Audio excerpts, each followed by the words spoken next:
अभी हम लोग देखेंगे एक्सरसाइज 3.5 का क्वेश्चन नंबर 12। क्वेश्चन कहता है दो अंकों की एक संख्या और उसके अंकों को पलटने से बनी संख्या का योग 132 है।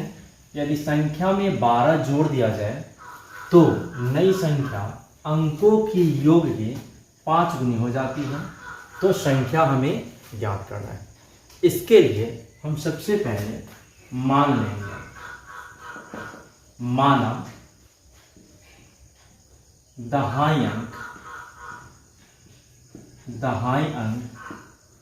बराबर x और इकाई अंक बराबर y।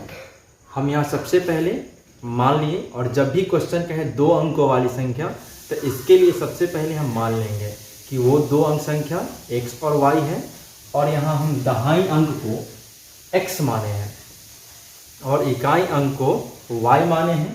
तो हमारा संख्या हो जाएगा मूल संख्या बराबर 10x जोड़ y। हम चूंकि x को दहाई अंक माने हैं इसीलिए 10x और इकाई अंक माने हैं y को, तो ये हो गया 10x जोड़ y। यदि संख्या का अंक पलट दिया जाए, संख्या का अंक पलटने से बनी संख्या, हम क्या कर रहे हैं, क्वेश्चन भी कह रहा है कि अंकों को पलटने से बनी संख्या। तो यहाँ अंक को पलट रहे हैं, अर्थात x की जगह y हो जाएगा और y की जगह x हो जाएगा। तो यह 10y जोड़ x हो जाएगा। हमारा जो मूल संख्या था वो 10x जोड़ y, लेकिन क्वेश्चन में कहा कि अंकों को पलटने से, तो हम यहाँ x की जगह y कर दिए और y की जगह x कर दिए। अब प्रश्न से क्वेश्चन कहता है दो अंकों की एक संख्या उसके अंकों को पलटने से बनी संख्या का योग। दो अंकों की एक संख्या, तो यहाँ हमारा संख्या है 10x जोड़ y, और अंक को पलटने से बनी संख्या का योग 10y जोड़ x। अंक को पलटने से ही संख्या बना 10y जोड़ x, और कहाँ योग तो जोड़ दिए। यह योग 132 है, तो यहाँ हम लोग लिखेंगे 132। अब इसे हल कर लेते हैं। 10x और 1x 11x हो जाएगा, और 1y और 10y 11y बराबर 132। अब 11 यहाँ भी है और यहाँ भी है, हम 11 को कॉमन कर लेते हैं तो मिलेगा x जोड़ y बराबर 132।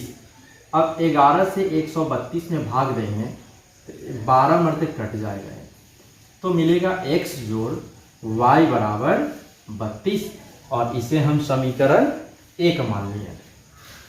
अब पुनः क्वेश्चन को आगे देखते हैं। कहता है यदि संख्या में 12 जोड़ दिया जाए, तो हमारा मूल संख्या यही है 10x जोड़ y में 12 जोड़ दिया जाए तो नई संख्या अंकों की योग के 5 गुनी हो जाएगी। तो नई जो संख्या बनेगा वो अंकों के योग, अंक हमारा x और y है, तो अंकों का योग के 5 गुनी हो जाएगी। तो यहाँ हमें 5 से गुना करना पड़ेगा। अब इसे हल कर लेते हैं। तो 10x जोड़ y जोड़ 12 बराबर 5 से x में गुना करेंगे तो 5x जोड़ 5 से y में गुना करेंगे तो 5y हो जाएगा। अब x और y वाले पद को एक तरफ कर लेते हैं, तो 10x जोड़ y, अभी ये प्लस में है, जब इसे LHS लाएंगे तो माइनस में हो जाएगा। यह भी प्लस में है, जब LHS आएगा तो माइनस, और ये वही प्लस में है, जब RHS जाएगा तो माइनस। इस प्रकार हमें 10x से 5x घटा लेंगे तो मिलेगा 5x, और प्लस में 1y और माइनस में 5y, तो माइनस में 4y बराबर -12, और इसे हम समीकरण 2 कह देते हैं। अब समीकरण 1 और 2 को हम विलोपन विधि से हल कर देते हैं। तो विलोपन विधि से हल करने के लिए क्या करना होता है, या तो हम x वाले पद को गायब करते हैं, विलुप्त कर देते हैं, या फिर y वाले पद को। तो इसके लिए या तो x वाला पद बराबर होना चाहिए या फिर y वाला पद बराबर होना चाहिए। तो अभी हम y वाले पद को यदि विलुप्त करते हैं तो यहाँ 4 है, 4y, और यहाँ सिर्फ y है। तो इसके लिए यहाँ हमें 4 से गुना करेंगे और यहाँ 1 से। और हम यहाँ देख रहे हैं कि समीकरण 1 में जो y है वो प्लस में है और समीकरण 2 में जो y है वो माइनस में है, अर्थात हमें समीकरण 1 और 2 को जोड़ना होगा। तो लिखेंगे समीकरण 1 गुना 4 जोड़ 2 गुना 1 से। हम समीकरण 1 में 4 से गुना कर रहे हैं और समीकरण 2 में 1 से गुना कर रहे हैं। तो जब 4 से गुना करेंगे तो ये 4x हो जाएगा जोड़, और ये 4y हो जाएगा बराबर 12 चौका 48 हो जाएगा। अच्छा, अब समीकरण 2 को लिखेंगे, 1 से 5 में गुना करेंगे तो 5x ही रहेगा, माइनस तो माइनस, और जब 4y में 1 से गुना करेंगे तो ये 4y रहेगा बराबर 12 में 1 से गुना करेंगे तो ये -12 होगा, चूंकि यहाँ माइनस में है। अब प्लस में 4y और माइनस 4y दोनों कट जाएगा, तो 5y 5x और 4 ये 9x हो जाएगा, और ये 48 से 12 घटा लेते हैं तो 8 से 2 गया 6, 4 से 1 गया 3, अर्थात x बराबर 36/9। और जब हम 36 में 9 से भाग देंगे तो मिलेगा 4। यहाँ हमें x का मान मिल गया। अब हमें चाहिए y का मान। तो हम क्या करते हैं, x का मान या हम समीकरण 1 में रख सकते हैं या समीकरण 2 में भी रख सकते हैं। तो x का मान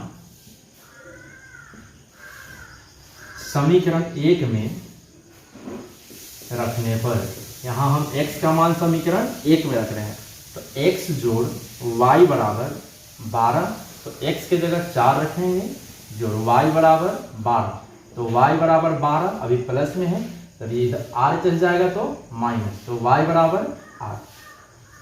हमें x का मान 4 मिल गया और y का मान मिल गया 8। हमें संख्या चाहिए, तो हमारा मूल संख्या है, इसीलिए संख्या बराबर 10x जोड़ y, 10x जोड़ y। तो जहाँ x है वहाँ x का मान रखेंगे, जहाँ y है वहाँ y का मान रखेंगे। तो 10 गुना x का मान 4 जोड़ y का मान 8, तो 10 चौका 40 और जोड़ 8, 40 और 8 48। ये हमारा आंसर हो गया। फ्रेंड्स, यदि मेरा वीडियो पसंद आता है तो मेरे चैनल को सब्सक्राइब करें, लाइक करें, कमेंट्स करें और अपने दोस्तों से ज़रूर शेयर करें। Thank you.